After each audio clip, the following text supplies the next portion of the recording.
La frustración es parte de la vida, pero no todos reaccionamos de la misma manera.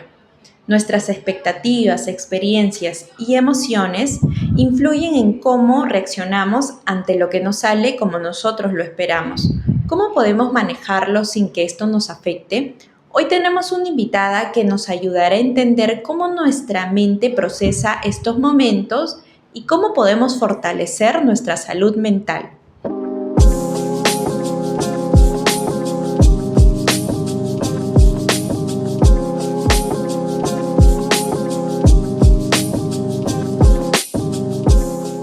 Estamos aquí con María del Pilar, psicóloga, terapeuta. ¡Bravo!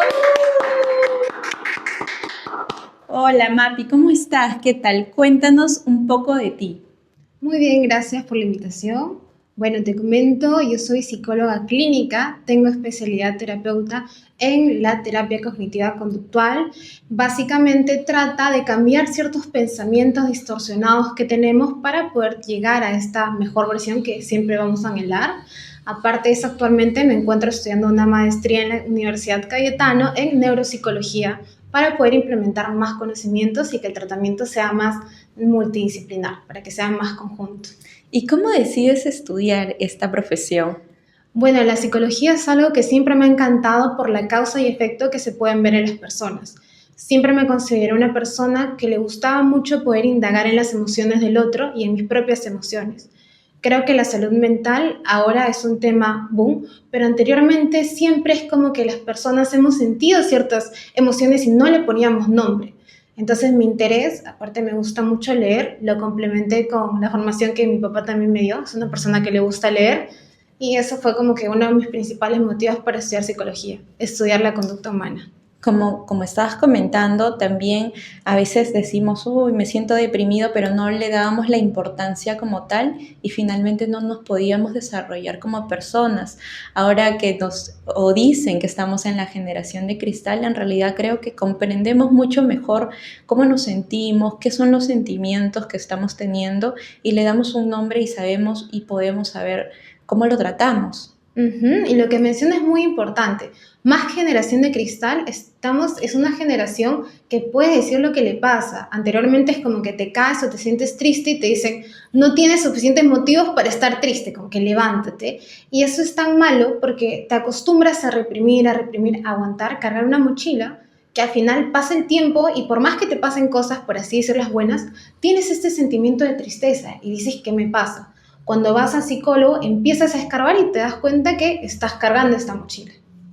También he visto que te rodeas bastante con la farándula, trabajas todos esos áreas. Cuéntame un poquito cómo llevas este tema. Hace un año trabajo en ATV, doy diferentes opiniones desde el punto de vista psicológico y clínico por los diferentes casos que vemos en la sociedad, las relaciones tóxicas, también vemos mucho lo que es el maltrato, la agresión a la mujer o también la agresión al sexo masculino. Podemos ver diferentes casos y ponerlos y explicarlos para que la persona que esté en su casa pueda identificarse y pueda, de repente, no puede ir al psicólogo, pero sí seguir ciertos consejos, ciertos tips y de esa forma tratar de ver una solución. Lo importante del problema es poder identificarlo para que de esa forma puedas reconocerlo y salir de allí, tomar la responsabilidad. Y Mapi, ¿cuál ha sido el caso más perturbante para ti? ¿Cuál ha sido el caso que te ha dicho, Dios mío, cómo hago entender a esta persona que tiene que salir de ese lugar? Usualmente los casos en los cuales vemos que hay mujeres, la mayoría, porque también existen casos de hombres que están en relaciones tóxicas, pueden ser de cierta manera los que tienen más resistencia al cambio. Hablando de lo más impactante, yo hice mi internado en el Hospital Psiquiátrico Larco Herrera, justo en el pabellón de esquizofrénicos. Entonces, para mí esos fueron los casos como que súper fuertes, porque más que querer cambiar al paciente es darle las herramientas. A algunas personas les es difícil cambiar, darle las herramientas para que ellos puedan tener mejores habilidades sociales y poder desarrollarse en el mundo, en la sociedad. Y en el Arco Herrera, ¿cuál ha sido el caso más impactante que has visto? Yo vi una entrevista de una persona que se había comido a su hijo. ¿Has llegado a ver a esta persona? Sí, ella es Consuelo, es una paciente que usualmente es conocida en entrevistas en el Arco Herrera porque ella está en el pabellón y ella sufre de esquizofrenia. Entonces, una de estas voces de alucinación que ella tenía es como que le indicaron que haga eso. Es el primer hospital latinoamericano que se especializa en la psiquiatría. Y lo interesante de este hospital es que cuenta con muy buen personal. A todas las personas les invito a que vayan a la carrera a poder chequearse. Si hablamos de un caso en específico, las personas que sufren del trastorno paranoide, de esquizofrenia, podrían ser los más fuertes, ya que ellos llegan a ser bastante asintónicos, agresivos con ellos mismos y con la sociedad. Y hace poco estaba leyendo un libro, me parece que es Cómo ganar amigos e influir sobre los demás, que hicieron una investigación de las personas que tenían esquizofrenia y no sé si es cierto, pero el 50% de personas de verdad sí detectaron que tenían algo malo en el cerebro, pero el otro 50% solamente quería adecuarse o vivir la realidad que ellos querían y cuando se hacía la investigación en sus cerebros, todo estaba bien y lo único que querían era tener su propia realidad. ¿Esto es cierto, Mapi? Lo que pasa, es muy buena observación del libro de la investigación, lo que pasa en la esquizofrenia es que es un trastorno que en sí te puede afectar a ti mismo por las voces alucinatorias o por las imágenes que puedes ver o los pensamientos paranoides intrusivos. Pero ¿qué sucede? Muchos de esos esquizofrénicos no tienen lo que se llama la conciencia de enfermedad. Entonces, la conciencia de enfermedad es qué tanto tú sabes que estás enfermo o no. Básicamente la mitad puede no aceptarlo y ellos mismos viven en esta realidad donde pueden sufrir por diferentes reacciones que tiene el medio exterior, ¿no? Son las personas que ves en la calle y son consideradas como que, ay, mira esa persona, un vagabundo, que no tiene conciencia de su realidad, entonces sí, puede que la mitad sí se dé cuenta si es que es a tiempo y si es que tiene una red de apoyo, una familia de que le diga, ¿no? Como que están pasando ciertas cosas o ve estos cambios bruscos, estas reacciones. ¿Y para ti la frustración es un enemigo o es una señal de algo más profundo? Para mí la frustración es una emoción que te enseña mucho. ¿Por qué? Porque una persona que no se incomoda es una persona que nunca va a salir de su zona de confort. Estamos en una generación que expresa más sus emociones, pero también estamos en una generación inmediatista, que quiere absolutamente todo rápido. Tenemos las redes sociales, tenemos una sobrecarga, una sobreestimulación, que lo único que hace es de que si yo quiero una pizza, agarro mi celular, la llamo y ya está. Pido la pizza. Exacto. Claro. Entonces nosotros desde niños, con la crianza respetuosa, les enseñamos a esperar. Una persona que se frustra es una persona que se incomoda, que no tolera el esperar. Una persona que se rige bajo el placer inmediato. ¿Y por qué es peligroso esto? Porque si tú estás condicionada a tener absolutamente todo ya, cada vez que te pase algo que de repente no te gusta, te vas a frustrar, te vas a caer y vas a tener síntomas depresivos, vas a sentir que no es lo suficientemente buena y ya no vas a querer continuar. Como que esos niños que ya no quieren jugar y ya no quieren dibujar, lo mismo pasa con los adultos. No, ya no quiero, falto el trabajo, estoy desmotivado, no sé lo que me pasa y empieza a ocurrirlo con vicios, alcohol, drogas, sexo, redes sociales. Entonces, qué importante es para el ser humano saber y educar sus emociones para que cuando te frustre, aprendas una lección de esta frustración y que aprendas a incomodar la incomodidad. Yo les recomiendo a todos, hagan al menos una cosa al día que te genere incomodidad. Particularmente, yo en las mañanas me baño con agua helada, odio el agua helada, pero esto te ayuda a demostrarte que puedes hacer algo que te incomoda. ¿No te gusta lavar los platos? Lava los platos. Inténtalo y demuéstrate a ti mismo que puedes salir de esta zona de confort, de esta comodidad. Me encanta, Mapi. ¿Sabes por qué? Porque yo tengo un hijo de 1 año y medio y acá las chicas ya sabían que iba a hablar de su hijo. Yo tengo un hijo de 1 año y medio y yo sé que como adultos tenemos que educarnos y saber y manejar la frustración, pero como niños, o sea, a los niños, ¿cómo los deberíamos educar para que no pasen esto de adultos? Uh-huh. Y lo más importante es que de 0 a 5 años el cerebro del niño tiene lo que se llama la plasticidad cerebral al máximo. Es decir, a un niño tú le enseñas 3 idiomas y los va a poder asimilar de una manera más sencilla que un adulto. Para enseñarle a un niño a frustrarse hay que ponerlo en situaciones en las cuales sabes que él no conoce, que no tiene experiencia, de repente un deporte, algo que no tenga tanto conocimiento, un juego que sabes que puede ser un poco complicado. Y cuando él pierda, enseñarle a tener y a reconocer estas emociones. Pregúntale, ¿sí? ¿Qué te pasa? No, es que estoy molesto, que he perdido el juego. Está bien, es válido que estés molesto. Sobre todo esto, validar la emoción. Validar la emoción. Muchas veces se caen y dicen, no pasó nada, no pasó nada. No que yo ya entendí que eso está súper mal. Hay que validar su dolor o su frustración. Y detrás de esa validación tiene que haber una escucha. ¿Cuántas veces nosotros de adultos estamos con nuestra pareja? No sé, es que estoy triste, pero no estés triste, pero no te pasó nada malo. Entonces, el reprimir, invalidar tus emociones te hace distanciarte y te hace sentir que estás solo, cuando en realidad no estamos solos.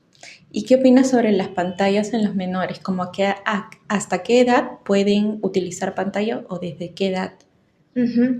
Usualmente la pantalla, más que sea un problema, como está visto, no podemos eliminarlas al 100%. Estamos acostumbrados ahora en esta generación de que todos tengamos este acceso, ¿no? Una computadora, un celular. Yo lo que recomiendo es que si eres un padre de familia, que si tu hijo tiene, no sé, 4, 5 años o 6 años, que empieces a trabajar con rutinas, hábitos y horarios, porque parte de un ser humano es poder empezar a tener hábitos saludables. Tú misma de repente, si tienes tu hijito, saber de que si le das el YouTube o la pantalla, escoger cierto contenido educativo, pero con horarios. No decirle como que no, quiero comer y a la hora de comer toma tu celular como para que puedas comer. No, porque lo que va a suceder es que condicionas de que ciertas conductas básicas como tomar desayuno, comer, cenar, que son conductas culturales donde uno expresa, ponerle la pantalla o ver el televisor es dañino. No deja de que el niño pueda explorar las sensaciones del alimento, de que pueda socializar. Y justamente, ¿tú crees que nos han enseñado a manejar la frustración, en este caso de los niños o incluso de los adultos, a manejar la frustración o solo la reprimimos? Como el caso que mencionabas, ¿no? Colocar la pantalla o no, pero ellos se frustran como tal si es que ya están acostumbrados a comer con la pantalla. Uh-huh. O sea, ¿solo la manejamos o la reprimimos? Usualmente ahora vemos que existe más represión de la frustración y la tristeza. La alegría la aceptamos todos, o sea, si nos pasa algo bueno lo comentamos, lo compartimos, pero la tristeza no, la frustración ocultamos. no. Uh-huh. Porque, por ejemplo, en el Instagram solamente mostramos lo lindo. Lo hermoso, claro. Entonces, o los viajes o todo, pero en los viajes también pasan cosas. Claro, y es parte de, no hay que irnos al extremo que es malo, pero ¿qué es lo que sucede? Cuando un niño se frustra, por ejemplo, cuando le quitas el celular, le estás enseñando a ese niño los límites. Y qué tan importante es crear una persona que sepa adoptar y que sepa respetar los límites del otro y que también sepa poner límites. ¿Cuánto de nosotros que somos grandes nos cuesta decir que no? Es verdad, incluso para las negociaciones, cuando nosotros empezamos a negociar y te dicen, pero tus honorarios son negociables, nos cuesta de repente bastante decir, no son negociables. Empezamos a dudar, sí, y ya te vas para el suelo. Ajá, y parte de poner límites es el respeto que tienes tú misma y la autoestima. Si tienes una autoestima baja, probablemente vas a ser una persona complaciente a la cual le va a costar poner un límite y que la otra persona lo respete. Pero si tú eres una persona segura de tu trabajo, de tu cualidad y también conoces tus defectos, lo más probable es de que vas a hacer de que el límite que pongas sea respetado. Me encanta. Y cuéntame, para los adultos, ¿cómo podemos manejar la frustración? Por ejemplo, estamos en una negociación importante para nosotros a nivel familiar, personal, porque nos llega una cierta cantidad de dinero y nosotros ya vamos imaginando cuánto vamos a percibir, en qué lo vamos a gastar, qué deudas vamos a subsanar, y finalmente esa negociación o ese contrato se llega a caer y no se llega a concretar, y tomamos la frustración de manera ya, esto no sirve para nosotros, o esto no sirve para mí, me voy a dedicar a otras cosas, y entramos como en una frustración o depresión. ¿Cómo podríamos manejar la frustración? Uh-huh. La frustración que mencionas es una emoción como resultado del pensamiento o la percepción que tú ves ante la situación. Una persona, por ejemplo, de que tiene expectativas altas, de que ya programó este dinero de esta negociación, usualmente es válido que pueda sentir cierta incomodidad o se sienta triste, pero no lo va a abandonar. Sin embargo, una persona que empieza a cuestionar su valía personal, como persona no sirvo para nada porque se me cayó esta venta, es un tipo de persona en la cual la frustración está acompañada de pensamientos irracionales, en la cual su autoestima está basada en la plata que va a ganar. Yo sé que es difícil, que me van a decir, no, pero es importante el dinero. Y sí, es verdad, el dinero y la plata no hay que satanizarla, es un medio, pero no es un fin. Si tú como vendedor tienes todas las expectativas, estás dando lo mejor, estás poniendo todas tus cualidades en esta negociación y no se cierra, trata de cambiar la percepción y ver qué fue lo que sucedió aquí. no lo veas como una derrota. Sí, es verdad, puede ser que no resultó, no fue una venta exitosa, fue un fracaso, puedes percibirlo como cualquier otra forma. Pero si tú lo ves como una derrota, si tú lo ves que tu persona está condicionada a la pérdida o a lo que sucedió, va a pasar de que no solamente en esta experiencia, en otras oportunidades vas a tener situaciones que no te van a gustar, que no van a depender de ti y te vas a ir abajo. Mapi, a mí me ha pasado que yo he visto muchas personas que saben manejar la frustración, salen súper rápido de ellas, pero hay otras personas que se quedan atrapadas en esa frustración. ¿Por qué pasa esto? ¿Viene desde la crianza o por qué es lo que pasa esto? Lo que sucede, la crianza, los métodos de afrontamiento que nosotros solemos tener es por las estrategias parentales. ¿Cómo así? Cuando un niño crece, a medida que tú vas creciendo, empiezas a crear en tu mente esquemas mentales. Estos esquemas pueden ser esquemas limitantes o pueden ser esquemas en los cuales te brindan seguridad. ¿Por qué un vendedor se frustra cuando no vende una casa, mientras que otro no vende la casa y ok, ¿cuál es mi siguiente reto? Por eso, porque ve una oportunidad en el fracaso. Ok, no vendí esta casa, sin embargo creo que si de repente hubiese utilizado otra técnica, hubiese hecho otra cosa, me hubiese resultado mejor. Pero la persona que se frustra no. Puso absolutamente toda su autoestima, puso yo no valgo nada, para colmo de repente tiene problemas con la novia y la novia también me dice que no soy bueno para nada, todo eso se junta, entonces es como que aquí es cuando se cae. ¿De qué depende que uno separe más rápido? La manera o la percepción que tiene, las creencias que tiene de la situación. Si tú crees de repente de que te va a ir, de que esta casa no te define como persona, pero que es una oportunidad, te incomodas, validas tu emoción y te paras porque tienes la esperanza de que hay otra oportunidad. Tienes la esperanza no en la venta, sino en que tú tienes las cualidades para poder vender otra casa. Tú sabes que mientras estabas explicando yo me estaba acordando de la película Intensamente, donde ahí Riley, que es el personaje principal, la niñita, tiene creencias conectadas hacia sus emociones. De esta película, ¿es verdad lo que pasa o cómo describen las emociones y las creencias que se van construyendo a través de las vivencias de los niños? Efectivamente sí. Las creencias racionales o irracionales son como telarañas o son constructos, según George Kelly, que tenemos en nuestra mente. Entonces, absolutamente todo nuestro medio va a estar condicionado a nuestra emoción. Y nuestra emoción va a estar condicionada a nuestro pensamiento. ¿Qué pasa cuando de repente ves algo que te emociona, algo rico? Sientes algo en el estómago, ¿verdad? Ahora el estómago dicen que es el segundo cerebro. O Entonces, piensas en el ceviche y ya te está dando como una acidez acá. exacto. Cuando una persona va a comprar una casa, ¿qué es lo que siente? Alegría.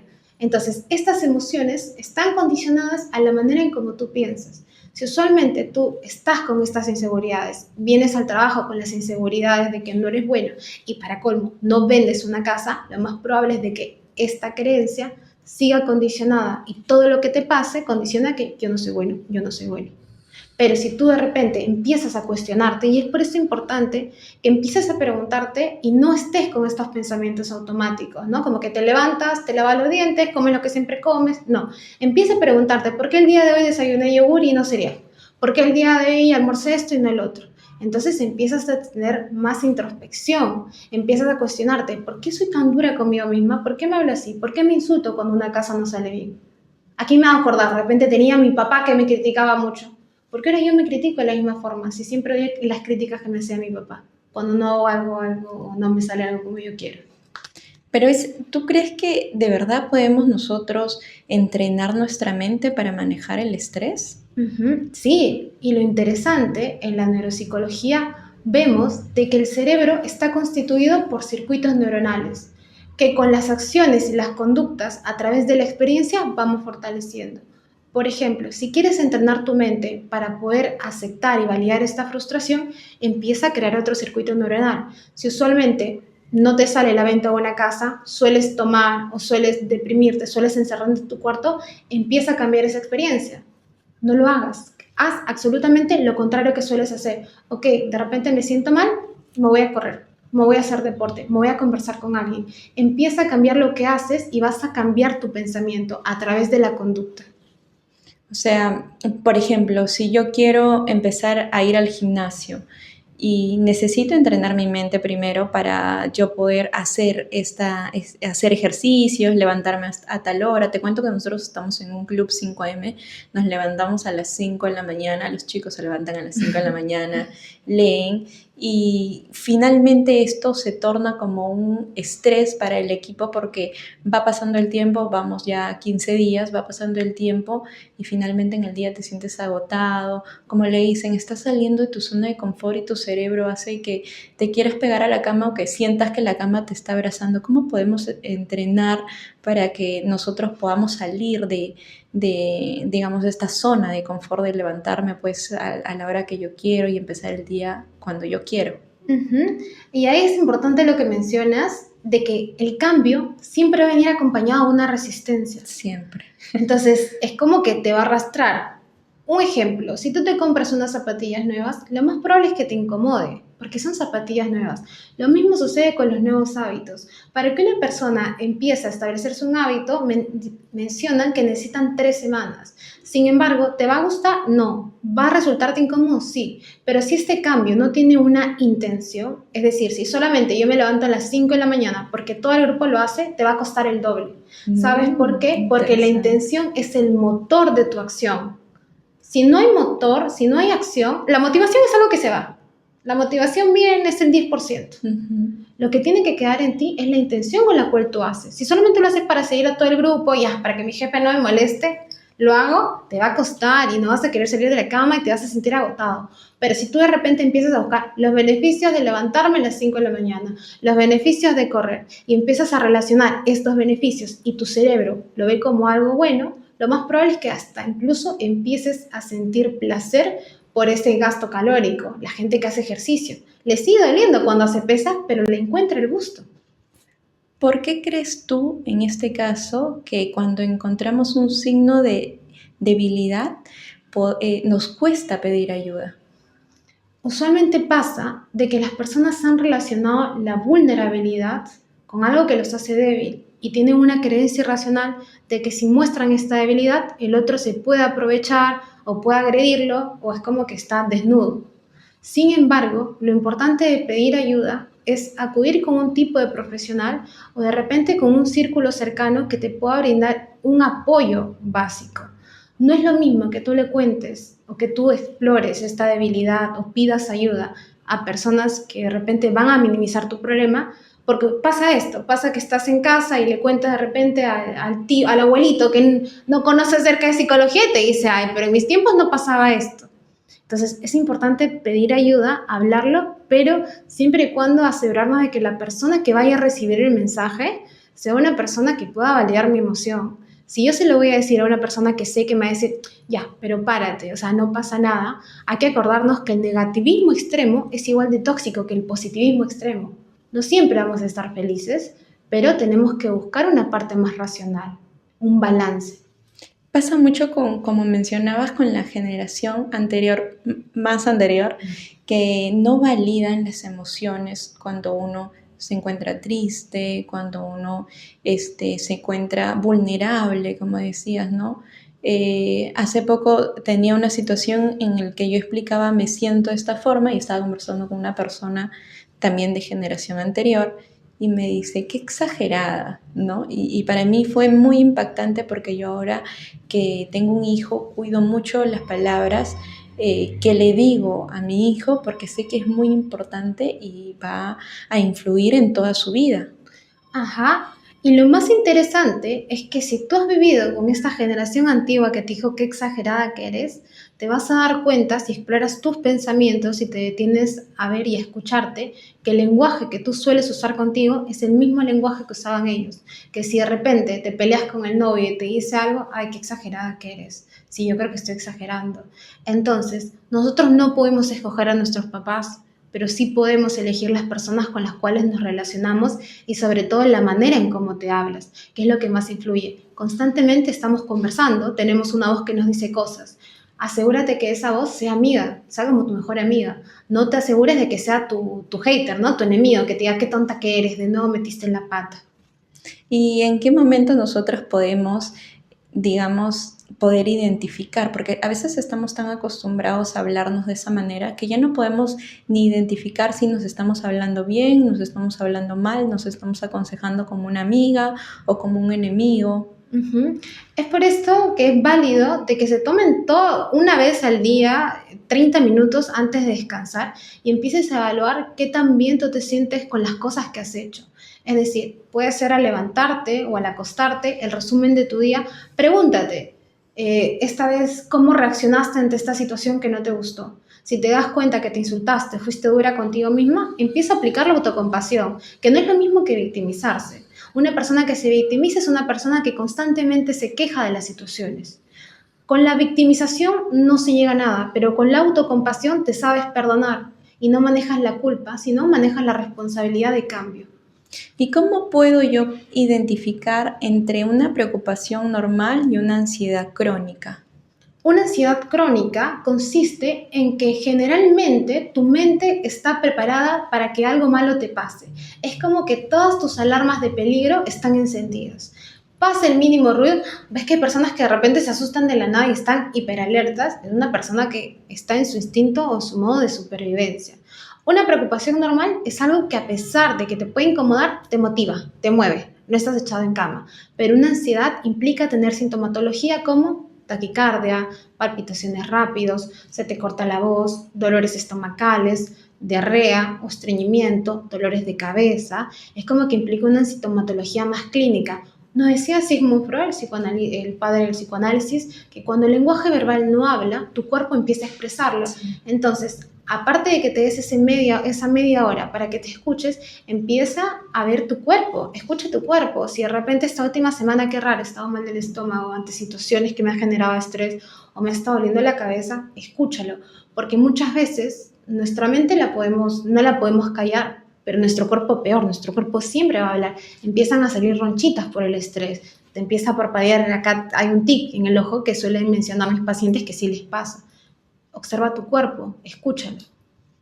O sea, cuando nosotros ya tenemos una ansiedad crónica, debemos poder identificar cómo nos estamos hablando todos los días, qué es lo que nos estamos diciendo, si nos mantenemos alerta y qué expresiones tiene nuestro cuerpo. Uh-huh. ¿Y cómo podemos tratar esta ansiedad crónica? ¿Para ti es importante ir a un profesional? Y lo que pasa, inclusive para los pilotos, se da lo que se llama el STAI, que es un descanso médico por sufrir de ansiedad o problemas emocionales. Imagínate, un piloto no puede volar. Y lo peor de la ansiedad o la depresión es que son enfermedades, son trastornos emocionales que uno no los ve. No es como que ves una persona con la frente que te dice, tengo depresión, tengo ansiedad. Pero si tú mismo eres consciente de que tu cuerpo está experimentando cambios y que siempre estás esperando lo peor, eso ya no es normal, te estás yendo al extremo. Si de repente escuchas que estás conversando con una amiga y te das cuenta que todo su contenido, pero ¿qué pasa si la atropella el carro? ¿Y qué pasa si me roban? ¿Qué pasa si...? Entonces te das cuenta de que el irte a posibles escenarios en los cuales siempre el resultado está mal, eso ya es ansiedad crónica, es una distorsión del pensamiento. Yo recomendaría acudir a profesionales, existen los que son los psicólogos y los psiquiatras, hay que saber diferenciar. Un psiquiatra te da una pastilla porque te medica. Es un médico que termina la carrera y luego estudió una especialización en farmacología. El psicólogo no. Nosotros estudiamos 6 años la carrera, la mente humana, luego 2 años la terapia y luego si te quieres seguir especializando. Ok, y estas personas que sufren de ansiedad, ¿cómo las podemos detectar en el día a día? De repente con un profesional, de repente yo estoy tratando con un profesional y esto puede afectar en su trabajo, en su desenvolvimiento, en su desarrollo como profesional. Sí, lo que sucede es que usualmente la persona que está a 1000 por hora, que está ansiosa, que tiene estos pensamientos catastróficos o que también por el contrario vienen con estos pensamientos depresivos, no van a tener un buen desenvolvimiento, porque lo que pasa es que la ansiedad y la depresión generan en nuestra mente lo que es el neurotransmisor del cortisol. El cortisol, mejor conocido como el estrés, hace que tu creatividad quede nula.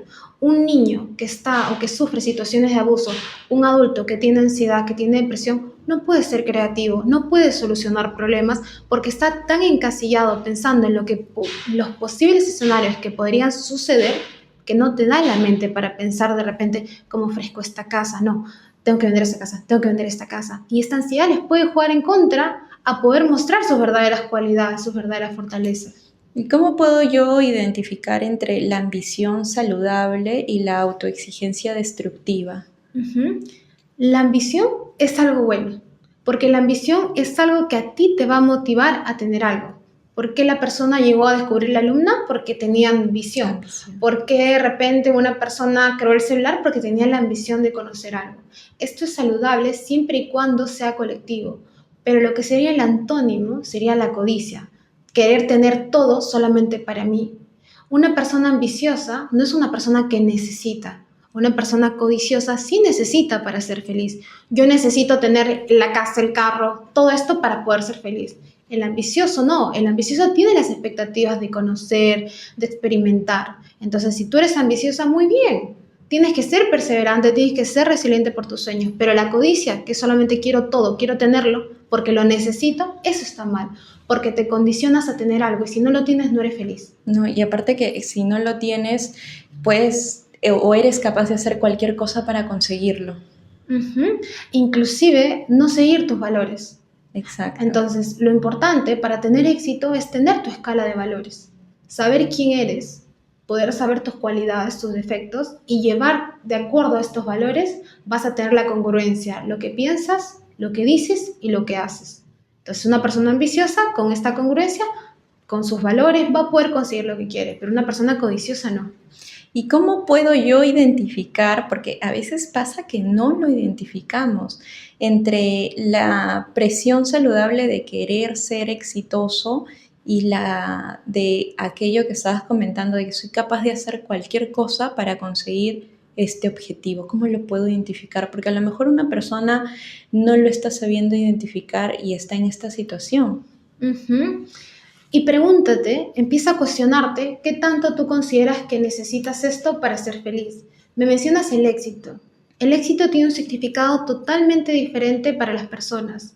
Para algunos tener éxito puede ser como tener algo que iría más relacionado a la codicia, que usualmente el éxito va a ser una utopía para esta persona, porque primero va a querer una casa, luego va a querer una casa más grande y al final nunca vas a tener algo completo. Es como que un viaje, no un destino.